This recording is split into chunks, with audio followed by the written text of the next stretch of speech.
Hey, last week we started this whole series out, sort of saying, like, who does that? Doesn't it feel good to give advice to fictional characters? It feels good to give, sort of advice to people in movies and go, don't do that, don't go in there, don't date him. And it makes us feel smarter because we feel like we know what the outcome is.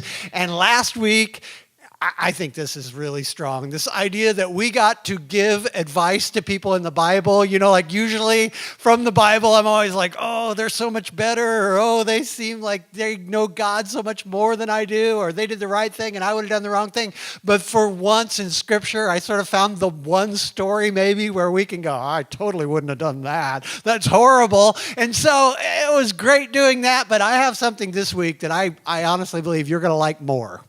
Because there is nothing more satisfying, I believe, than just saying these words which are, if I were in charge. I mean, how much do we love doing that? I love doing that. Some of you do this about your boss at work. Some of you write long Facebook posts about this, actually. I think all of us do this about politicians in Washington, right? Like all of us have sort of this idea that if we were in charge for a day, like give us a week maybe, if we could just show up and we would change everything and we know what to do and it would just be great if we were in charge. Some of you are still doing this about like the coaching of the game last week. And I say that just to be relevant because I did not watch the Super Bowl. I just wanted to add that in and seem like I was really in touch with what was going on. Apparently someone made a call that doesn't seem like the right call. I watched the Kitten and the Puppy Bowl, and honestly, as far as I'm concerned, it was perfect. So I have none of those complaints, but you probably do. So today we're going to have so much fun because here's the thing. All of us like to say this. All of us like to say, like, if I were in charge, like, if I were the boss for a week, if I were the president, I don't know how many times, and you should be thankful, like, that I don't have Facebook because, like, I would tell you what I would do.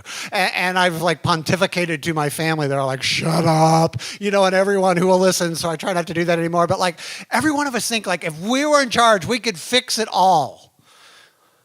And so we're going to get to do that today in this story because we're going to actually talk about the leader who allowed this horrible story, and I'll catch you up if you weren't here last week or if you don't know this story, which the truth is, even if you know this story, you don't know this story.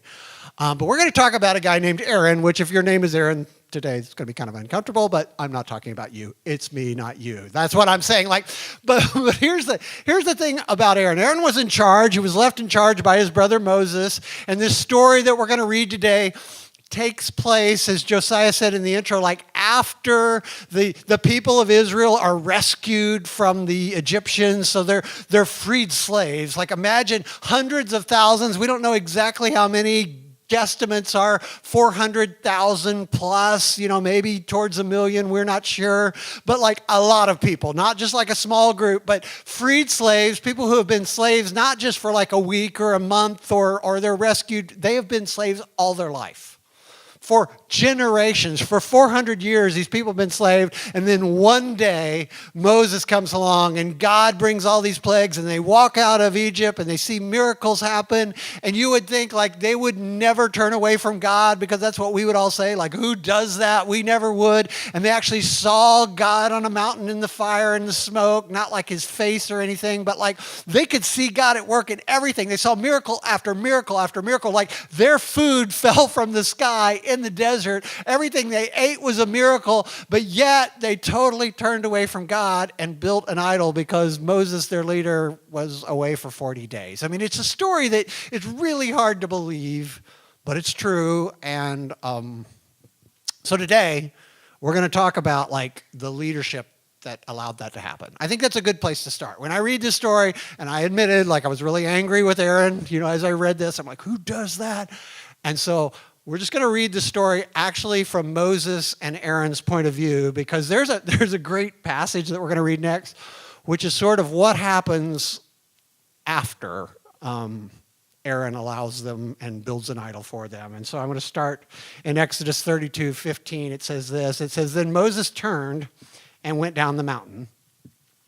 And he held in his hands the 2 stone tablets inscribed, and these tablets were God's work. So imagine these aren't just like any tablets. This isn't like some crappy tablet that's not an iPad or anything like that. These are actually tablets.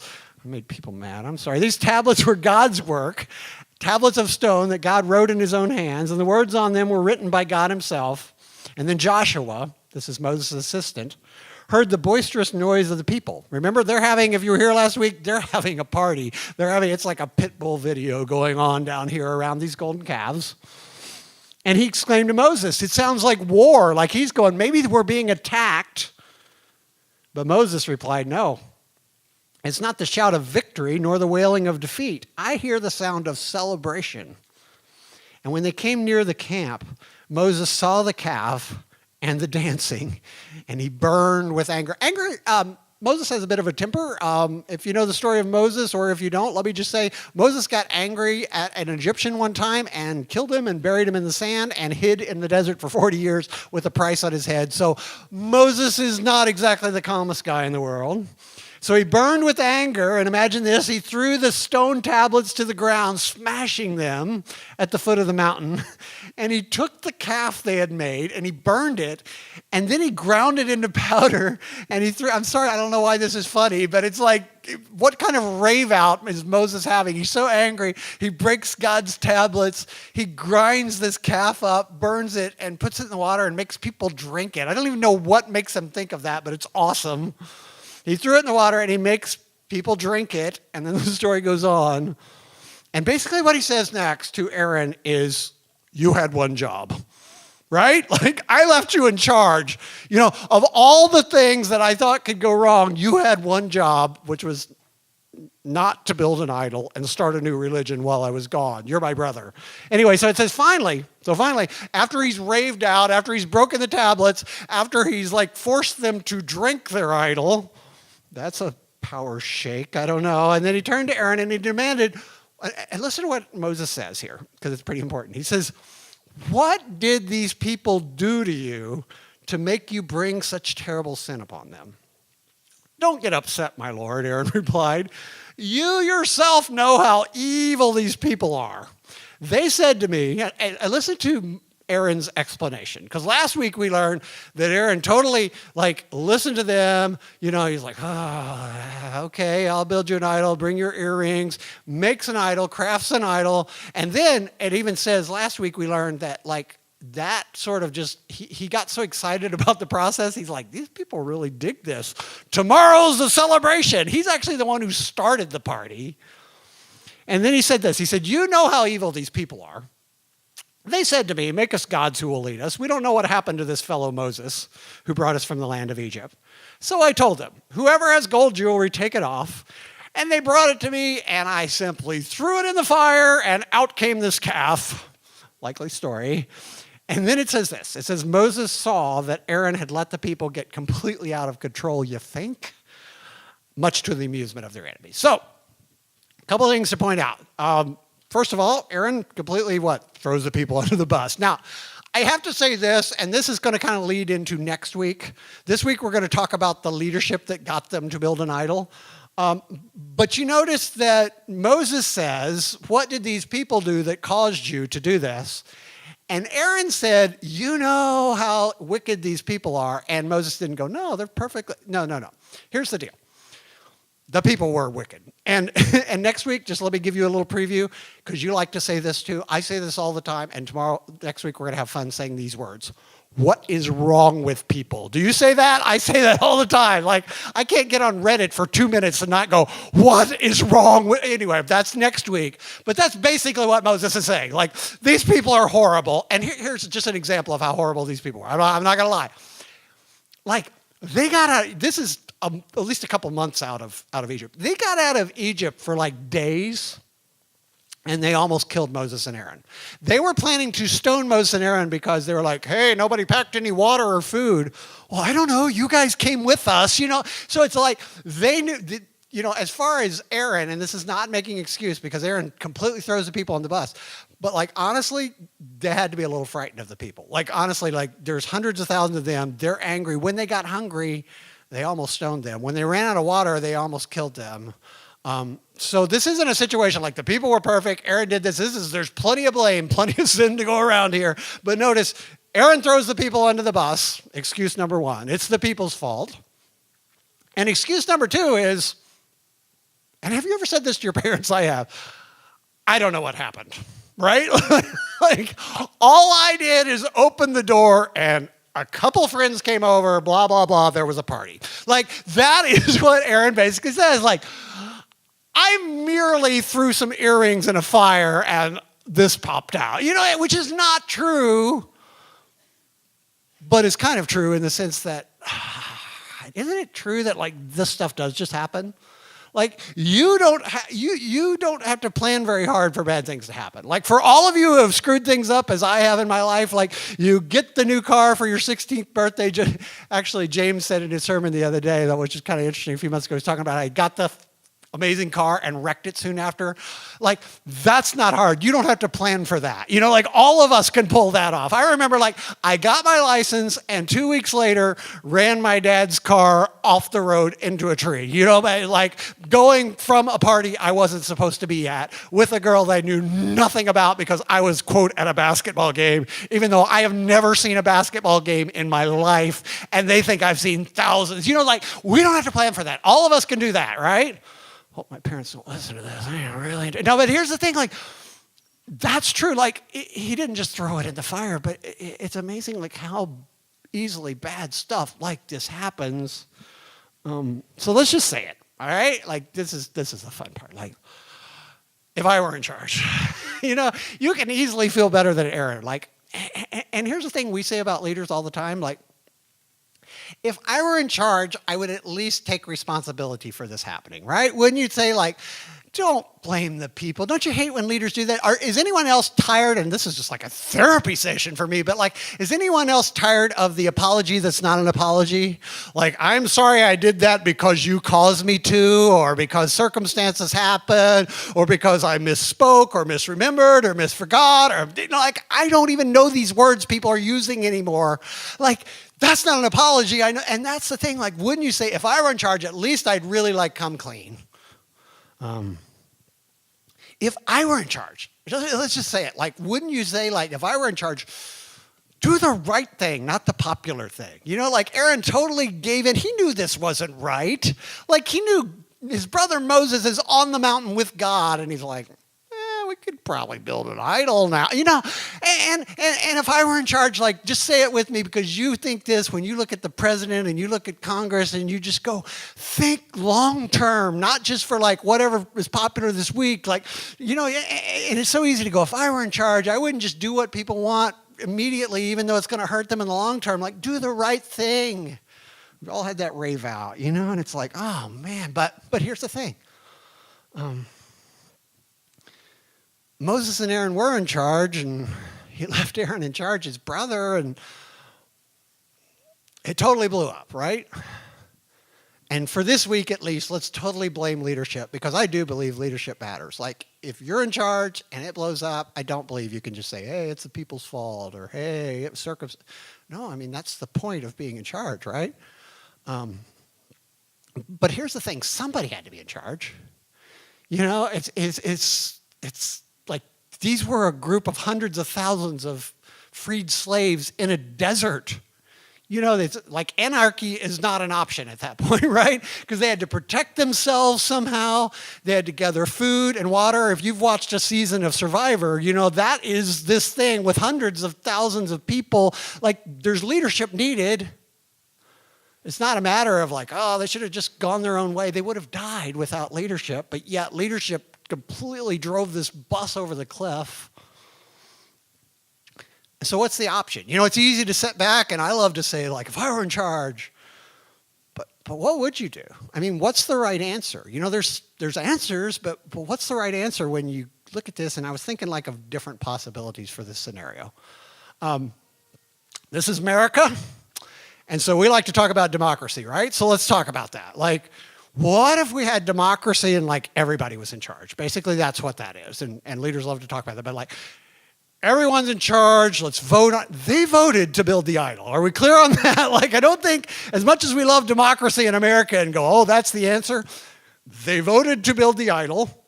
They didn't actually vote. But I'm saying, like, popular opinion was, let's build an idol. Moses is missing. They actually said, popular opinion, if you were just, let's run this like a democracy. Let's take a poll. Scripture says, and I think it's about Exodus 7 or 8, they're outside, basically just left Egypt. They run out of meat. Spam had not been invented, and they're like, we don't have any meat. Let's go back to Egypt. Like, if you had, seriously, like, they would have voted to go back to Egypt. When they ran out of food, they were voted to kill Moses. And democracy sounds great on paper. This is probably not an option. This probably wouldn't have worked. In fact, everything they wanted was wrong. All right, so that's not an option. Now, and I know, like, we're going to talk about, like, leading a church. It's so funny, like, I know there are a lot of churches that run things like that. We vote for stuff.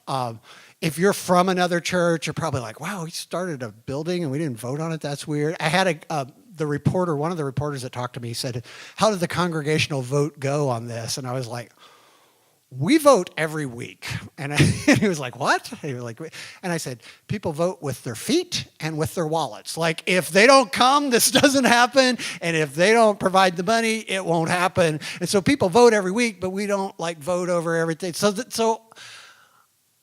this is sort of why. Like, things that are popular aren't always the right thing. So I believe that leadership is necessary. And so a lot of times people would go, well, democracy doesn't work. And maybe you've said this, like, democracy doesn't work. People don't know the right thing. So we need a strong leader. Have you ever said that? Like, we need a strong leader who's going to, like, take charge. Because one of the things that the scripture says that is true is Moses said, what? The people got completely out of control, right? Like Aaron, who was a weak leader, let them get completely out of control. So a lot of times you and I will go, wow, what we need is a strong leader, right? Like, what we need is someone who's going to take control, preferably not Joseph Stalin, like, maybe that's a little too far, but like somebody to, and here's the problem with that. And here's the thing I want you to think about in this story, in this scenario. As easy it is to kind of go back and go, if I were in charge, boy, they just needed a strong leader. They were freed slaves. Like, they had come away from a pretty strong leader in the Pharaoh. He didn't allow them to get out of control. Let's just say that. Among the Pharaoh's many faults of, like, killing their children and giving them no straw to make their bricks, that is a strong leader. And so many times we go, oh, it'd be great if we had a strong leader. Well, that leads to slavery. Fear and intimidation and power trips. And, like, it's amazing to think, like, God had just rescued them from that. So I don't think that's the answer either, because he rescued them from that so they could be free. And he gave them 10 rules. Like, the 10 Commandments is not God imposing his will. He was like, if you just do these 10 things. Can you imagine? Like, there are thousands of laws on the books. And even, I'm not talking about in America. I'm not even talking about Pennsylvania. I'm talking about in York. Like, York County, there's thousands of laws. Imagine, like, God is like 10 things. Do these things and you'll be fine. I mean, that's an amazingly hands-off freedom that he gave them. And that happens in churches too, isn't it? Like, sometimes we go, man, we just need a strong leader, a guy who's going to take charge. And man, number one, I don't think churches should ever be run that way, because it's like fear and intimidation and you're out if you don't agree. And honestly, secondly, it doesn't work anymore. Like, there was a time where there's like 3 churches in a town, and like, oh, if you get kicked out of church, you're an outcast. Now nobody cares. So it's ridiculous to think about running a church like that with, like, someone who's a dictator kind of. And so here's another thing, and here's one we can probably agree on. Wouldn't you agree that what we need are find the right leader, right? If we could find, like, the right leader. I mean, we don't think anarchy, or at least maybe some of you do. You're like, have you seen my tattoo? I've got totally that cool A. I don't know what it means. But anyway, like, here's the thing. I don't think anarchy is a thing. I don't think democracy would have worked. I don't think they needed another dictator. They just left one.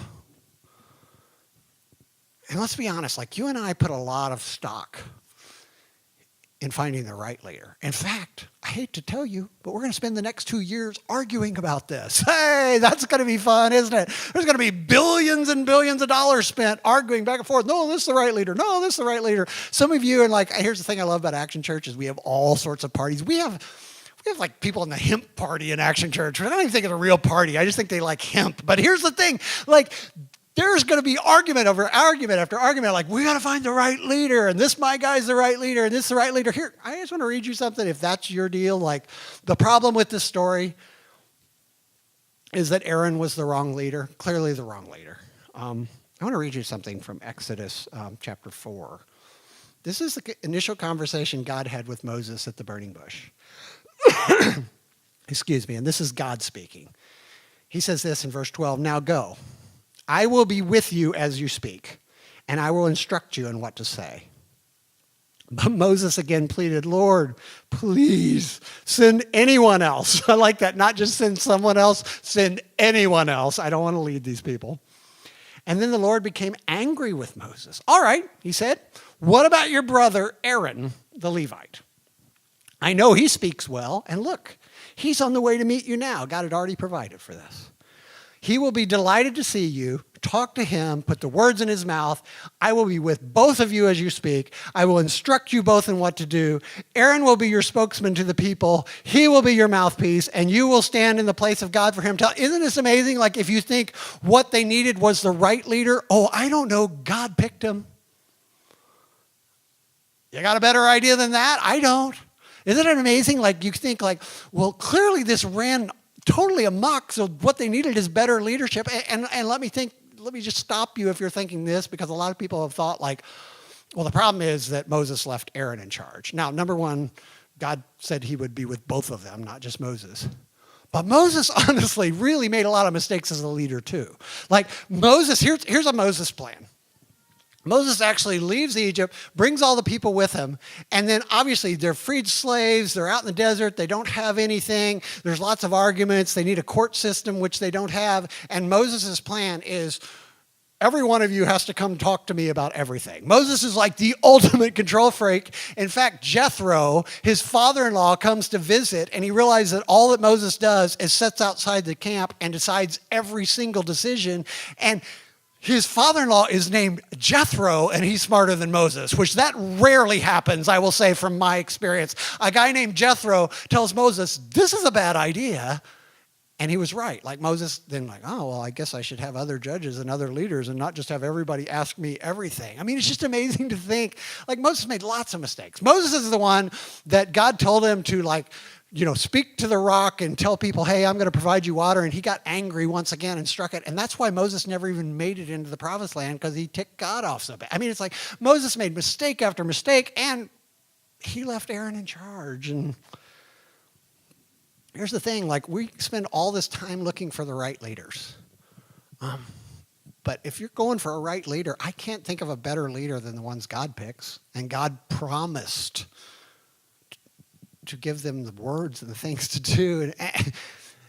And see, because here's the thing you and I think. I know as I read this story first, I was like, listen, the problem is probably Aaron, because like every president, let's just admit it, has a weird brother, right? Like Jimmy Carter has Billy Carter, Roger Clinton, Jeb Bush. No, wait a minute, that's horrible to say, but like there's a brother out there for every president we've ever had where you're like, I hope he's not. See, I'm making an anti-political. That's horrible. Anyway, let's move ahead. But it's not the problem, because God picked both of them. And so here's what you can probably imagine as a church. We would say, what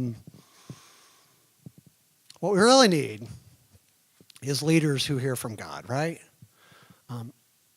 Preachers like that a lot, and psychopaths. Both people like you to follow leaders who hear from God, because I want to remind you, God actually promised to speak to them and did, and they screwed it up.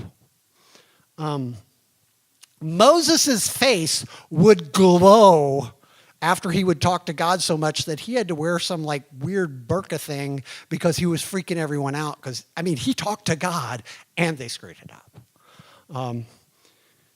So let's talk about this whole idea of if I were in charge, what would you do?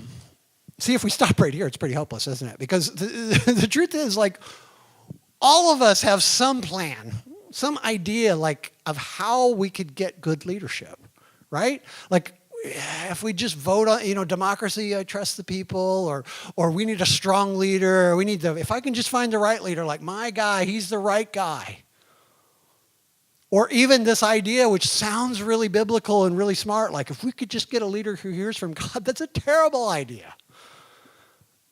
Because there's I think it's the most dangerous way you can run a church or any organization. Like ISIS is run by a guy who says, I hear from God. It never turns out well. Because who's going to argue with the guy who hears from God? And the problem is, as we talked about last week, we're looking for good leaders. And the problem is we don't even have good people. Like if we could find a good person, that'd be great. But the gospel teaches us that there are no good people. We're all sinners. We're all sort of become the jerk in charge when we get in charge. And here's how I know that, because I became the jerk in charge. I want to there's nothing more frightening I have found than actually when you get your wish, and some of you have experienced this, and you become, I'll give you an example. In Maryland, about 20 years ago, I took this job. I moved out here to work in a church. It went horribly wrong, as usual. Church work is like that. I took a job at a construction company, and they were doing this giant project, turning 400 units of apartments into condos. It was the 90s, that was what was happening. Everybody's converting apartments into condos. Now they're converting condos back to apartments, which is awesome if you're in construction field, because either way it doesn't matter. But that's what was happening then. And so I started this, and honestly, the worst job I've ever had. The boss was horrible. I'll just horrible. If you've ever had a boss that if you meet them outside of work, they're really not a bad person, but their management style is screaming demonically. That was this guy. Literally, his only management style was screaming, belittling, cursing, giving, and it was so funny. His whole idea was I think he would have got along with Pharaoh and the whole no straw to make your bricks thing, because his idea was give people deadlines they can't possibly meet, threaten their job, and they'll get further along than if you don't do that. He literally told me, I give impossible deadlines because it keeps people motivated. Yeah, and we have 100% turnover. I mean, it was a horrible, horrible job, okay? And so what happened is, over about a year, I started sort of getting a few promotions, and it wasn't because I was good at my job. I really was horrible. The only reason I got in construction is because I had long hair and couldn't work anything else. So not like I knew anything about construction, but I had this habit of showing up to work every day not being high, which really is promotable in the construction field. So no, that's serious. I learned that. Don't be high and show up. You're a king among men. So that's it. So I got promoted, and over time I started doing jobs on the weekends. And funny, after a while, I started making more money on Saturday than I did the rest of the week. And after a while, not that I'm hugely entrepreneurial, I just not dumb enough to go, hey, this is kind of cool. So I started hiring the other guys. The other guys were working for me on the weekend. And eventually my weekend thing was way bigger than my week to week. And so finally I came to the boss with this idea, which I can't believe they took, but I understand now why they did. I said, you know what if, I'm now incorporated and I've now sort of set up a business. What if I took all of this project and gave you a fixed cost, because I knew what that was, and I just hired these guys to do it? And they were like, oh, that sounds like a great idea. Because they had these really fluctuating labor costs, because they had overtime and everything. And so then I went to the guys, and don't think this is brilliant, because I'll tell you how it went badly. I went to the guys, so I freed these slaves, basically. I didn't realize it, but I'm like, you won't have to listen to him screaming anymore. He can scream at me, and I'm going to put you in charge of everything you do. We won't make up fake deadlines. We'll just actually tell you when stuff is done. You're in charge of how you get it done. You get paid by the job instead of by the hour, so you can make way more money. And they were like, oh, we're in. So overnight, I gained 14 employees, and we started this company with a partner. Okay, so I was like, this is going to be awesome, and it was awesome for about a week. Here's the problem with bringing guys in, and all of a sudden they cared about their job, which I thought would be good. If these guys just cared about their job and they knew they got paid for what they did instead of just for the time we're there, they're going to be motivated. What I didn't realize is on a construction site, everyone has to work together. It's kind of like life for a church. They had to work together. So the drywaller has to be done and it has to be right before the painter and before the carpet. And so there's this scheme of things. And so all of a sudden what I had done, and I didn't realize it, is these guys who before, if something wasn't done, they'll sit there all day. They don't care because they're getting paid anyway. All of a sudden they actually cared about their job, which was horrible because they started fighting. Like there were fist fights, like seriously over you're not done and you're costing me money. I was like, whoa, this is. So anyway, we worked through that. And I was like, man, I am a leadership genius. I felt really good about this. And then over time, like we had another problem. And I was like feeling like a superhero because like I don't yell, I just kind of lay it out to them and they're making more money. And then what was funny is like I thought that would be a good thing, but it turned into a bad thing because the guys who were still the same like drunken drug addict partiers that they had always been, and I loved them for it, but that's just the way it was. Like, you know what they did? Because they made more money, they started working less instead of more. Like, I'll never forget one day, true story, like I went to work and nobody's working on a Friday, and I said, calling people where they are, and they said, we decided we'd take Fridays off now because we make enough money in 4 days, we don't even have to work anymore on Friday. And I thought, well, this is interesting. All of a sudden, my plan is not working because I still have a deadline on Monday. And so I actually went to the drywaller. I don't know, I started with him for some reason. I went to the drywaller's house, knocked on his door, went inside, and was screaming at him as he's standing there, like, just woke up, like he's all hungover. I'm screaming at this guy. And he said these words to me that were true but very hurtful. He said, you're worse than the last boss because he didn't come to my house. And I realized, like, looking back, he was right. But it's just amazing. And I know you're like imagining like there's some beautiful end to the story where I figured everything out. I didn't. Like, honestly, we finished the project. The company that I worked for was smart enough to screw me out of all the money. So I lost money. Like, there are people that spend six figures and get an MBA. I lost six figures, and that's my business education. I learned not to do that again. There was no good ending to that story, but it was one of those things, like, I learned, like, it's so easy to sit back because I would sit there every day, go, man, if I were the boss, I'd fix this situation. If I were the boss, everybody'd be motivated. If I were the boss, I wouldn't yell at anybody, and I ended up yelling at everyone and losing money and totally destroying the project, and that's, so I know that really inspires you because this whole Action Church thing started because one day I screamed, if I had a church, it would be called Action Church, not just sit around church and talk about a church. It would be Action Church. So I had that same thought one day. How's this whole Action Church thing working out for you? Some of you have blisters on your hand and you're like, that talk about a church sounds pretty freaking good right now.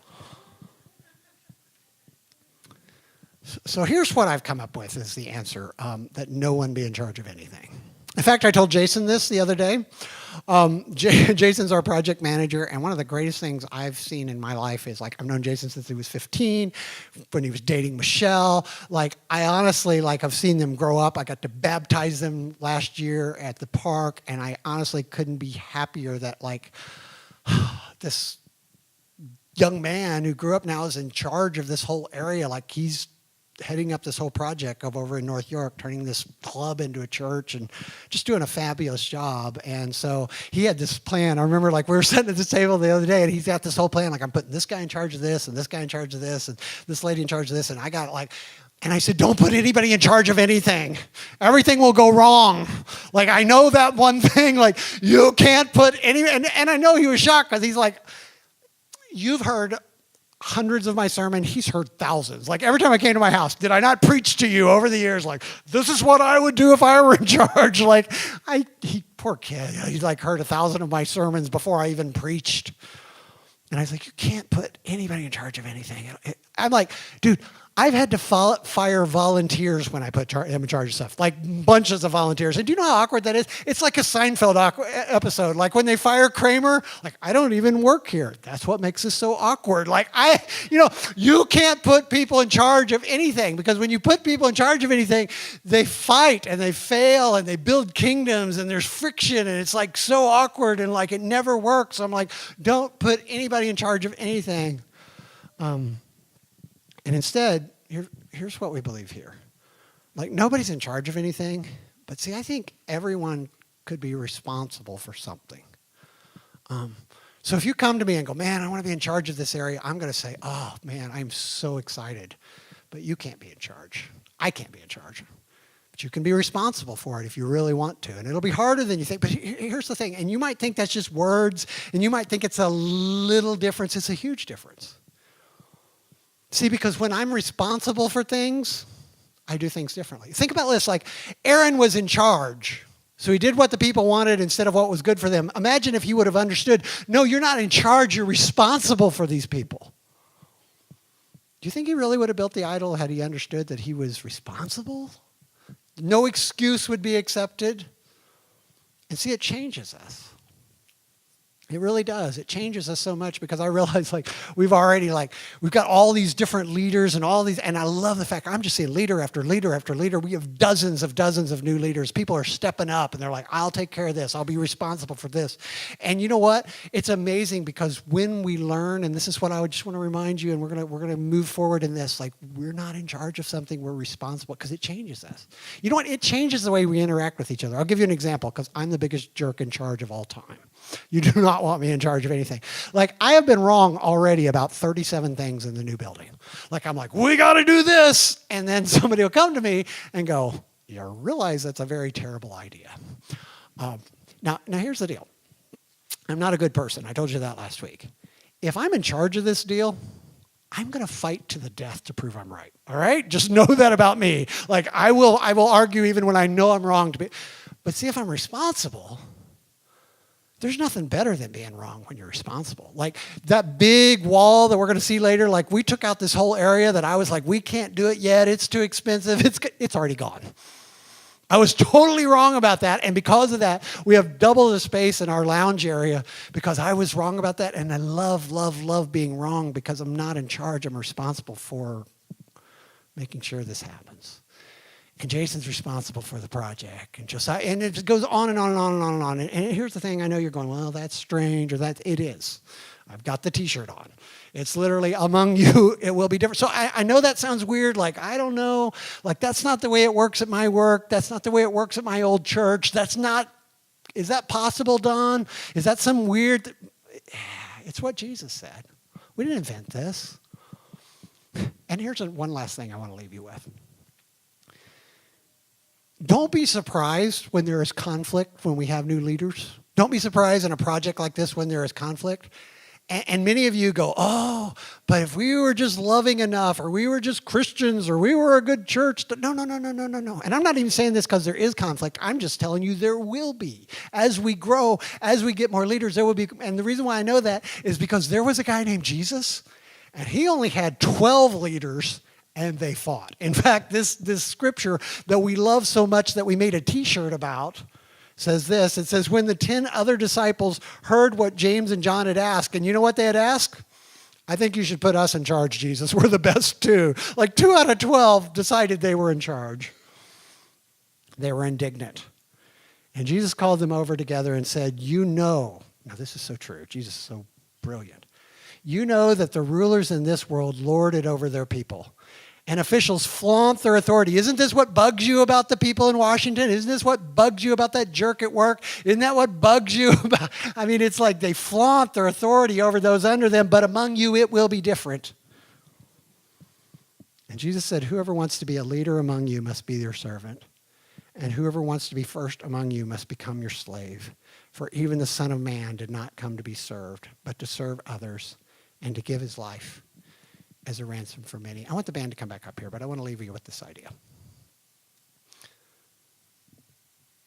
It actually works. See, if each of you, and here's the thing, right now you're going, I'm not a leader. Oh, truth is, you just haven't found your spot. We have people right now that would have said that 2 months ago. I bet Jason would have said that 2 months ago. I'm not a leader at Action Church. Oh, you are. You just don't know where your spot is yet. And it's not about you finding an area to be in charge of, but there's an area that you're passionate about, and you just don't know it yet, and you're going to be responsible for that someday. And here's the interesting thing that happens. It's like a flip. It's like a switch that gets flipped. When we started this thing 7 years ago, it was just a couple of us going, hey, if I were in charge, which was really dumb. I can't even tell you all the mistakes we've made because some of you are sitting here and know the stories and we don't even want to talk about it. But here's the deal.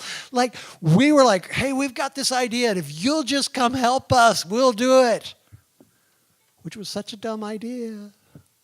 Because what has happened over these years and what I'm seeing now is the switch has been flipped. And instead, you know what we talk about in leadership? We're going to have a leadership meeting this week. You know what we're going to talk about? How we can serve the people who are already doing it. I guarantee you 90% of that meeting is not going to be about how can we tell people. It's going to be how can we make sure that the people who are already doing Action Church have what they need to accomplish what they're supposed to do. It matters. And you want to be the biggest leader? Serve the most. That's what Jesus did. We're still talking about him. This whole thing is about him. So I just want to tell you, I want to pray with you, and I want to tell you, I don't know who you're going to vote for in a couple years. I don't even care. But I just want to tell you here inside of Action Church, if you're looking for a good leader, a good person to lead us, certainly not me. If you're looking for someone who hears from God, I pray, and boy, I hope I use wisdom occasionally, but I'm not going to blame half the stuff I do on God. I will tell you that. But if we'll serve each other, and we'll serve the people who are working, and serve the people who are serving, and then in the end, everything we're doing, if you remember, this is not Action Church for us, it's Action Church for North York and for beyond. Man, amazing things can happen. Amazing things are happening. It works. I just want to pray with you, and we'll talk a little more. Dear Jesus, thank you so much. God, we love you. And I think inside of each of us is a jerk in charge. I know there is in me. We get in charge of even little things, and it's just we don't react well because we're not good people. We're bad people who have good news. But God, thank you for your plan, and thank you for love and forgiveness and mercy.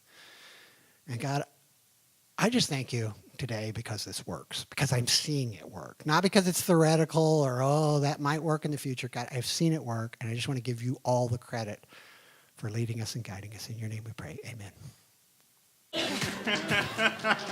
When are we going to get 3D cameras? Because that would have looked really good in 3D, right? Oh, man. Everybody ducked. He didn't actually drop it, all right? I'll be honest. But my goodness, that was close. So that was what happened yesterday.